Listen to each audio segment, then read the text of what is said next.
KVAQ-TV is sponsored in part by the Information Technology Department at UTRGV. All UTRGV undergraduate students are invited to participate in the 2023 EDUCAUSE Student Technology Survey. The survey allows students to give feedback on the technology services provided by the university. Participation is voluntary and responses are anonymous. To access the survey, go to utrgv.edu/it/tech study or scan the QR code located on the student survey flyers. Thank you for your participation.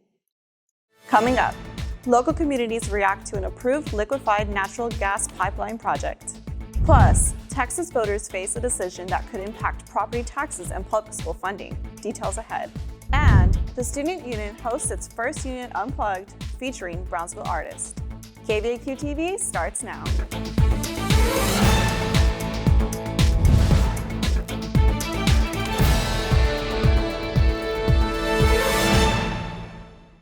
Hey vaqueros, welcome back. This is the 8th fall edition of KVAQ-TV. I am Julia Guerrero. Today is Monday, October 16th, and at the top of the newscast. A liquefied natural gas project, affirmed for approval earlier this year, is facing pushback from a group of local communities. Tristan, why are Valley residents concerned? LNG pipelines transport natural gas to and from facilities in the United States, supplying the demand for energy. But with the planned Rio Bravo pipeline that will begin here near the Bahia Grande Basin, some residents fear there may be severe environmental damage. As stated in a notice by the Federal Energy Regulatory Commission, the Rio Bravo pipeline project was affirmed for approval in April 2023. The project, a partnership between LNG companies Enbridge and NextDecade, has developed since its initial approval, with a planned Rio Grande LNG terminal at the port of Brownsville beginning the pipeline that will run along the coast of South Texas. The FERC state that a total of 311.5 acres of wildlife habitat is going to be affected by the construction of the project. In response, a group of 49 organizations and communities in South Texas have rallied against the development of the project, all spearheaded by the Carrizo Comecrudo tribe, whose land is in direct passage of the pipeline. NextDecade Chairman and Chief Executive Officer Matt Schatzman provided a statement in a press release on the impact to the RGV, saying, "We look forward to delivering this important LNG project that will supply the world with a reliable and lower carbon LNG while proudly supporting the Rio Grande Valley community by investing billions of dollars and creating thousands of much needed and well-deserved jobs." Chairman of the Carrizo Comecrudo tribe Juan Mancias says that the RG-LNG project is having a negative impact on their land. I have to question their credibility anyway. When they're polluting the river and they're polluting the wetlands, they're polluting other places, and they're going through our sacred sites, and I have a problem with that. Other organizations allying with the tribe include Voces Unidas RGV, Texas Sierra Club, and Another Gulf is Possible, a women of color-centered group who have petitioned the construction of gas pipelines and fossil fuel usage.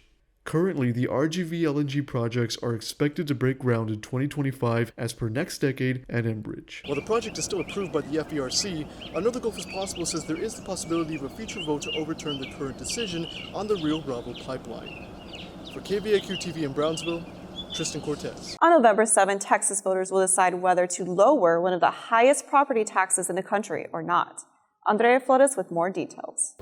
If Proposition 4 is passed, homeowners will receive a higher homestead exemption and pay less taxes, but public schools, on the other hand, may see less funding. Homestead exemptions lower taxes by removing part of a home's value from taxation. The proposed state constitutional amendment would more than double the amount exempt, from $40,000 to $100,000. Hidalgo County Tax Assessor and Collector Pablo Paul Villarreal Jr. explains how this works. So for people that have never applied for a homestead, say, well, why do I need to apply? Well, because if it goes up to $100,000 and your home is worth $200,000, then it's going to deduct $100,000. You're going to save about $1,000, and you're going to end up paying the difference. Political science assistant Professor Andrew Smith says almost all homeowners would see a decrease in their property taxes. Smith explains property taxes are the primary source of funding for public schools, and any cuts to property taxes is money that does not go to schools. That will offset some of the lost revenue from the property tax cut, but that's also a temporary measure. That is not something that is going to continue long term. These property tax cuts will. He says the high number of proposed amendments may result in a lower voter turnout. Smith explains much of the wording in the propositions is vague and unclear, even when using the correct terminology. Not enough information out there about most of these, that voters are almost operating blindly on a lot of these. and people don't want to make a quote-unquote bad decision one way or the other. So they simply just don't vote, and that. Now, it is in the hands of Texans to decide whether Proposition 4 will become a Texas constitutional amendment. For KVAQ-TV in Edinburgh, Andrea Flores. After 148 days of striking, the Writers Guild of America have officially secured a deal and effectively ended their strike. But SAG-AFTRA is still on the picket lines fighting for a fair deal. Dathan, what can we expect going forward? The Writers Guild of America ratified a deal this past Tuesday with 99% of writers voting yes. The deal includes increased health and pension contribution rates, compensation for series employment, residuals for streaming, as well as restrictions that prevent AI written literacy from being considered as source material. UTRGV theater professor and WGA member David Caron discloses the importance of this deal for future writers. The lifeblood of a writer or an actor, a director, anyone in the film business above the line is residuals. I survived off residuals for more years than I could count in the film business. I bought a house when I didn't work one year, and I bought the house with residual money. It was a much cheaper house than it would be today, but still, you can't do that now. So they fixed that. As for screen actors, SAG-AFTRA stated in a post on October 12th that industry CEOs have walked away from the bargaining table after they refused to counter its latest offer. As of October 12th, there is no word on when negotiations will open again. For KVAQ-TV in Edinburgh, Dathan Trevino. UT Health RGV Student Health has clinics on both the Edinburgh and Brownsville campuses, but not many students know enough about their services. I've seen plenty of times where students have asked, they post a question saying, you know, where can I go see a doctor, you know, for very cheap or for free, or is there even a clinic? And if we do have one, what do they offer? As a UTRGV student, a medical service fee is paid in mandatory fees each semester. The fee provides students with access to health clinics in Edinburgh and Brownsville, open from 8 a.m. to 5 p.m. Monday through Friday. The clinics offer general medicine, women's health, pharmacy, and immunizations while supplies last. According to UTRGV Student Health Assistant Director Amado Salinas Jr., the visits are discreet and no appointments are needed to be seen at the clinic. The initial visits have no fee and low-cost prescriptions are available. Any charges will go to their student account, so they don't have to pay here.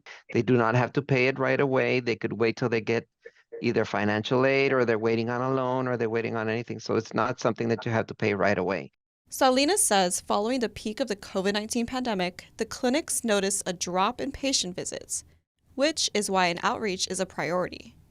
To attract patients and help ease minds, student marketing advisor Michelle Ortiz says the clinic will have an event next month. We're doing like goat yoga for select students on both campuses. So it'll be like a way, like a de-stressor of a event before like the finals and before they go to Thanksgiving break. For more information on the UT Health RGV Student Health Services, visit utrgv.edu/health services. In an effort to showcase and support local young artists, the Student Union hosted its first Union Unplugged on both campuses. Monica Chavez with the story.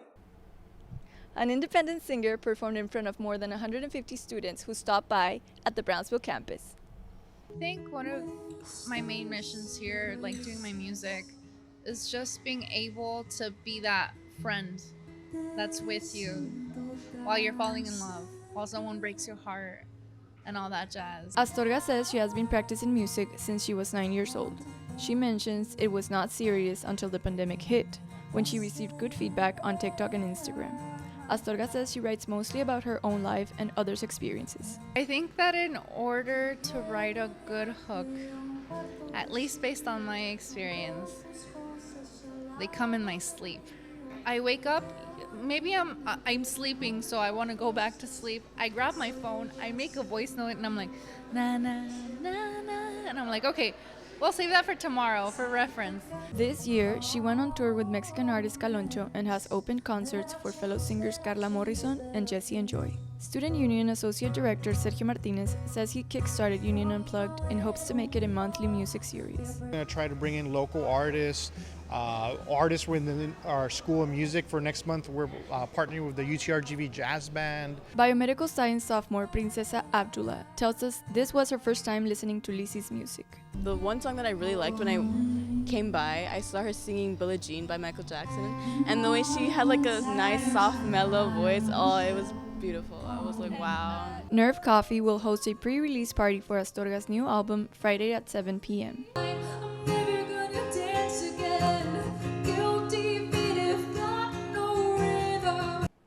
Astorga's music is available on Spotify and all other streaming platforms. For KVAQ-TV in Brownsville, Monica Chavez.